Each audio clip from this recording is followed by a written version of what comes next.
মাননীয় chief whip, প্রথম সারিতে আমি মাত্র 3 জন মন্ত্রী দেখতে পাচ্ছি এবং অনেক সদস্য তাদের এলাকার কথা বলেন, এগুলো মন্ত্রীদের শোনা প্রয়োজন। আপনি আমাদের পক্ষ থেকে মন্ত্রীদেরকে অনুরোধ করবেন তারা যেন সংসদে এসে মাননীয় সদস্যদের কথাবার্তা শোনেন।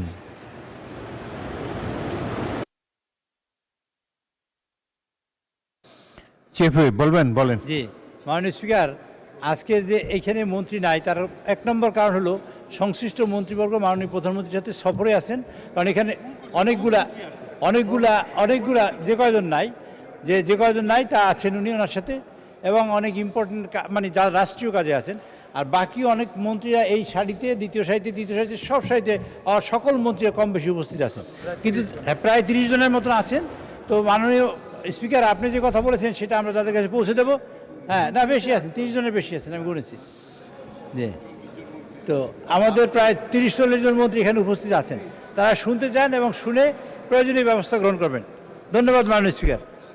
অধিকাংশই স্বাস্থ্যমন্ত্রী, যোগাযোগ মন্ত্রী এদের কথা বলে আর কি, তাদের রাস্তাঘাট বা হাসপাতালগুলোর বেহাল অবস্থা। যাই হোক, সংসদের সবচাইতে গুরুত্বপূর্ণ বিষয় হলো সংসদ অধিবেশনে অ্যাটেন্ড করা, এর চাইতে গুরুত্বপূর্ণ কিছু নাই। ধন্যবাদ।